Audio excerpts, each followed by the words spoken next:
Hello and welcome back. तो हम आस्वादन कर रहे थे हजारी प्रसाद द्विवेदी जी का निबंध देवदारू। तो ये उसका अंतिम भाग है। जिन श्रोतागणों ने पार्ट 1 और पार्ट 2 ना देखा हो, कृपया उसकी ओर पहले जाएं।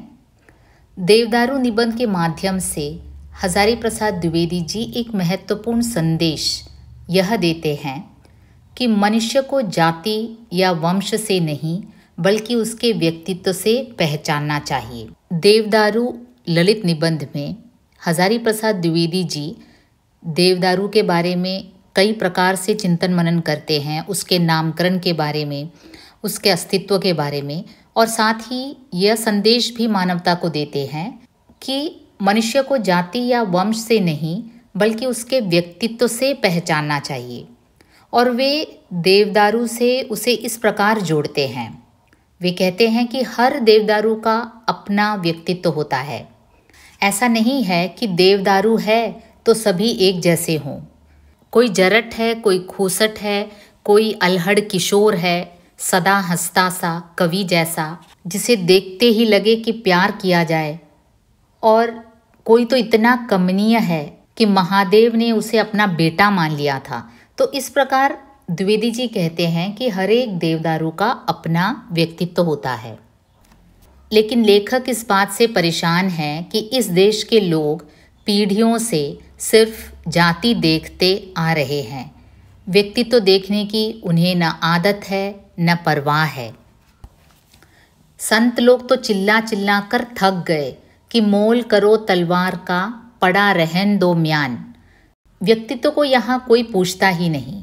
अर्थ मात्र जाति है, छंद मात्र व्यक्ति है। यानी कि जाति से किसी को आंकना किस हद तक सही है, इस पर द्विवेदी जी विचार करते हैं कि आदमी को उसके व्यक्तित्व से आंका जाना चाहिए। आपको मोल करना है तलवार का, तलवार की धार कितनी है इस बात पर आपको विचार करना है, न कि तलवार का जो म्यान होता है ना, जिसमें हम तलवार रखते हैं। अरे वो तो अपने अपने हैसियत से कोई रत्नों से जड़ित म्यान बनवाता है, कोई मोतियों से, लेकिन क्या फ़र्क पड़ता है। युद्ध के समय तलवार अगर धारदार न हो तो क्या फ़ायदा। तो इसी प्रकार व्यक्ति का व्यक्तित्व मायने रखता है, न कि उसकी जाति, उसकी वंश या उसकी आर्थिक काबिलियत। तो लेखक यही कनेक्ट करना चाहते हैं कि जिस तरह हर देवदारू की अपनी अपनी विशेषता होती है, उसी प्रकार हर व्यक्ति का व्यक्तित्व अलग अलग होता है। उसे जातिगत दृष्टि से मात्र देखना उचित न होगा। और बातों ही बातों में द्विवेदी जी देवदारू और महादेव यानी कि शिव जी दोनों में तुक मिलाते हैं। वे इस बात पर चिंतन मनन करते हैं कि आखिर शिव जी ने यानी महादेव ने समाधि बैठने के लिए देवदारू वृक्ष को ही क्यों चुना। कुछ तो बात रही होगी। शिव जी ने अंतर और बाहर का तुक मिलाने के लिए ही तो देवदारू को चुना था। महादेव ने आंखें मूंद ली थी। आपको पता ही है महादेव ने क्यों आंखें मूंद ली थी। घोर साधना में लीन हो गए थे वे। आपको वो पौराणिक कथा तो पता ही होगा।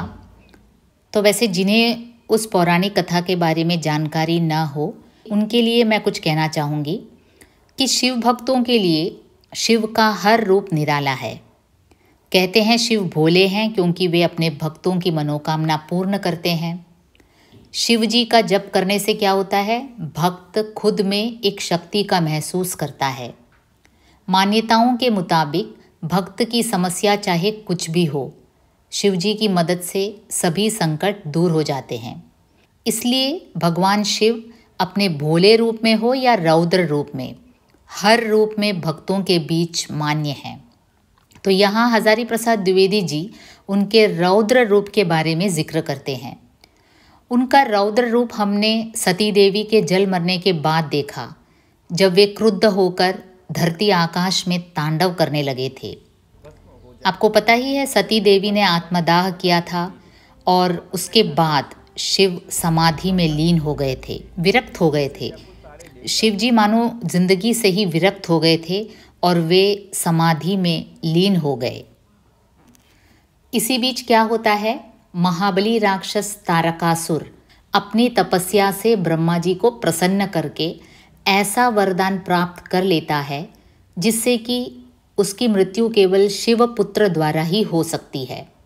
तो इस तरह देखा जाए तो उसने अमरता का वरदान ही प्राप्त कर लिया था, क्योंकि अपने प्रिय पत्नी सती देवी के जल मरने के बाद भगवान शिव तो समाधि में लीन हो चुके थे, आंखें बंद कर ली थी उन्होंने, घोर तपस्या में लीन थे शिव। तो सुअवसर पाकर राक्षस तारकासुर स्वर्ग पर कब्जा करने की योजना बनाता है। तो ऐसे में सभी देवताओं ने मिलकर शिवजी को समाधि से जगाने की कोशिश की और काम किसको सौंपा गया? साक्षात कामदेव को। कामदेव आपको पता ही है, हिंदू मिथोलॉजी में जिन्हें गॉड ऑफ लव कहा जाता है, जो मनमथ, मदन, अनंग आदि कई नामों से जाने जाते हैं, जिनके पुष्प बाण के लगने से काम उत्पन्न होना निश्चित माना जाता है। तभी उनके अनेकों नामों में कामदेव नाम सबसे प्रसिद्ध है। तो ऐसे कामदेव महादेव की समाधि स्थल पर पहुंचकर उनको जगाने का काफ़ी प्रयास करते हैं, जिसमें अप्सराओं का नृत्य शामिल था। लेकिन उनका सभी प्रयास बेकार जाता है, क्योंकि पहले आंखें तो खोलें तब न शिवजी देखेंगे अप्सराओं को। अंत में क्या होता है? कामदेव खुद को आम के पेड़ के पत्तों के पीछे छिपाकर शिवजी पर अपना पुष्प बाण चलाते हैं। कामदेव का पुष्प बाण आपको पता है, जिस पर लग जाता है उसमें उसके मन में काम उत्पन्न होना निश्चित है। और कामदेव के पुष्प बाण ने शिव को समाधि से तो जगा दिया, लेकिन उनके लिए वह बहुत भारी पड़ा। क्या हुआ? शिवजी ने अपनी तीसरी आंख खोली और इतना गुस्सा हुए वो, और उन्होंने जब पाया कि इसके पीछे कामदेव है, तो उन्होंने कामदेव को जलाकर भस्म कर दिया। महादेव ने जब आंख खोल दी तो तुक बिगड़ गया, छंदो भंग हो गया। त्रैलोक्य को मद विहल करने वाला देवता भस्म हो गया। त्रैलोक्य यानी तीनों लोकों को मद विहल करने वाला देवता था कामदेव, वो तो भस्म हो गया। उसका फूलों का तूणीर जल गया, रत्न जटित धनुष टूट गया, सब गड़बड़ हो गया। शिव जी की तीसरी आंख खुली है तो गजब होना ही था। अब द्विवेदी जी सोचते हैं, चिंतन मनन करते हैं कि जब इतना सब कुछ हुआ तब देवदारू की क्या हाल हुई होगी, क्योंकि शिव देवदारू की छाया में ही तो समाधि लगाए बैठे थे। सोचता हूँ उस समय देवदारू की क्या हालत हुई होगी। क्या इतनी ही फकड़ाना मस्ती से झूम रहा होगा? क्या ऐसा ही बेलौस खड़ा होगा? शायद हाँ, क्योंकि शिव की समाधि टूटी थी। देवदारू का तांडव रसभाव विवर्जित महानृत्य नहीं टूटा था। देवता की तुलना में भी निर्विकार रहा, काठ बना हुआ। कौन जाने इसी कहानी को सुनकर किसी ने इसे देवता का काठ अथवा देवदारू नाम दे दिया हो। काठ बने रहना यानी जो एकदम से निर्विकार बना रहता हो, जिसमें दया नहीं, माया नहीं, आसक्ति नहीं, एकदम काठ बने रहना। तो लेखक कहते हैं देवता में थोड़ी सी तो दया, माया, ममता होती ही है, और लेखक कहते हैं देवताओं में तो फिर भी कुछ दया, माया, ममता होती है, कहीं ना कहीं उसमें दिल तो होता है।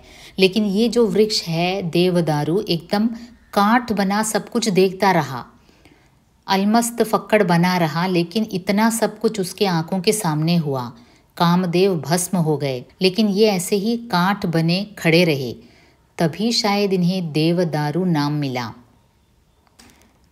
देवदारू के नामकरण पर विचार करते हुए वे आगे कहते हैं कि देवदारू महावृक्ष नहीं बन सका। महावृक्ष वनस्पति होते हैं जिनमें भावुकता तो नहीं पर सार्थकता होती है, जो फूल तो नहीं देते पर फल देते हैं।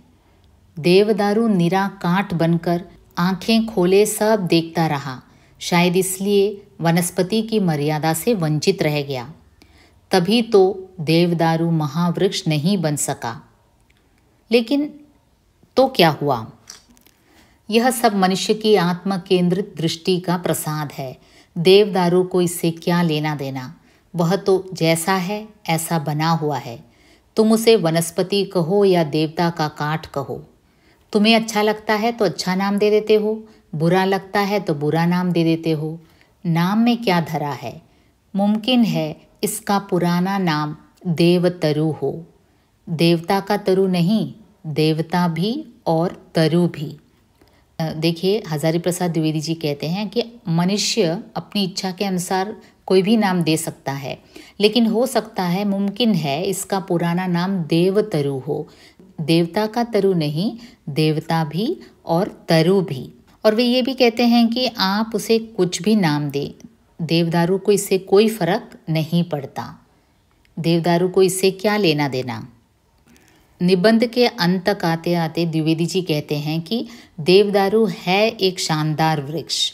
हवा के झोंकों से जब हिलता है तो उसका आभिजात्य झूम उठता है। और सबसे बड़ी बात यह है कि ज़माना बदलता रहा, अनेक वृक्षों और लताओं ने वातावरण से समझौता किया और कितने ही वृक्ष मैदान में जा बसे और मैदान में जा बसकर प्रतिष्ठा भी प्राप्त कर ली, लेकिन देवदारू है कि नीचे नहीं उतरा। यानी कि पर्वत प्रदेश से देवदारू नीचे मैदानी प्रदेश में आकर नहीं बसा, समझौते के रास्ते नहीं गया और उसने अपनी खानदानी चाल नहीं छोड़ी।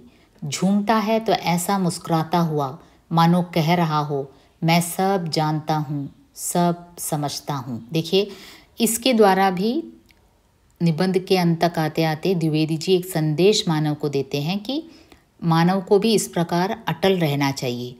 मानव के व्यक्तित्व की एक खासियत होनी चाहिए जैसे देवदारू के व्यक्तित्व में है।